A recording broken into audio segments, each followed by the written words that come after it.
നിരണത്ത് ഉള്ള ഇലഞ്ഞിക്കൽ പള്ളിയുടെ മുന്നിലാണ് നമ്മളിപ്പോൾ നിൽക്കുന്നത്. ഇലഞ്ഞിക്കൽ ഓർത്തഡോക്സ് പള്ളിയുടെ മുന്നിലാണ് നിൽക്കുന്നത്. നേരത്തെ ഇവിടെ നിറച്ച് ചെളിയായിരുന്നു. വെള്ളപ്പൊക്കത്തിൽ വളരെയധികം വെള്ളം കയറി. അതോടൊപ്പം തന്നെ ഭയങ്കരമായ ചെളിയായിരുന്നു. ഇവിടെ ഒരു മാമൻ വന്ന് പറഞ്ഞതിൻ്റെ അഭ്യർത്ഥന പ്രകാരം നമ്മൾ 10-20 വരുന്ന ടീം ഏകദേശം 3 മണിക്കൂർ വളരെ ആത്മാർത്ഥമായി പ്രവർത്തിച്ചതിൻ്റെ ഫലമായിട്ടാണ് ഇവിടുത്തെ ചെളി മൊത്തം നീക്കം ചെയ്യാനും നല്ല വൃത്തിയാക്കി എടുക്കുവാനും സാധിച്ചിട്ടുള്ളത്. എന്തായാലും നമ്മുടെ പാളയം ബ്ലോക്ക് കമ്മിറ്റിയുടെ നേതൃത്വത്തിലുള്ള ടീമാണ് ഇങ്ങോട്ട് വന്നത്.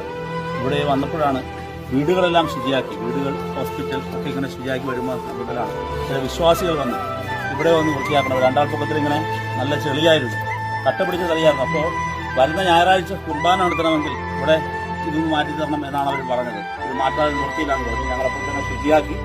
ഇവിടെ ഇപ്പോൾ DYP പറഞ്ഞതുപോലെ ഭയങ്കര ചെളിയായിരുന്നു. ഇപ്പോൾ എല്ലാം 3 മണിക്കൂർ കൊണ്ടെല്ലാം പൂർത്തിയായി. ഇവിടെ ഇപ്പോൾ എന്നോടൊപ്പം DYFIയുടെ സംസ്ഥാന കമ്മിറ്റി അംഗം സഖാവ് ബിനു IP ഉണ്ട്.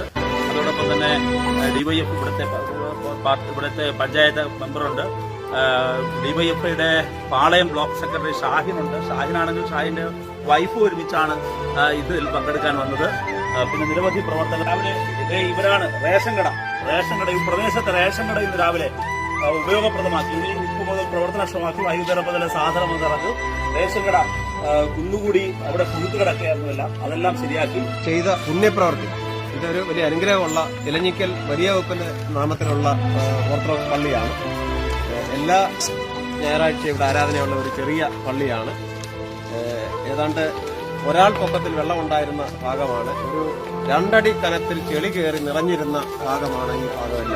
ആറിനോട് ചേർന്ന് കിടക്കുന്ന ഭാഗമാണ് കൂടുതൽ ചെളി കയറി നിരന്ന് നിന്നാണ്. നിങ്ങൾ ചെയ്ത ഏറ്റവും വലിയൊരു പുണ്യപ്രവർത്തി ഒരിക്കലും ഞങ്ങൾ മറക്കില്ല. നിരണം നിവാസികൾ ഒരിക്കലും നിങ്ങൾ മറക്കില്ല എന്നാണ് ഈ അവസരത്തിൽ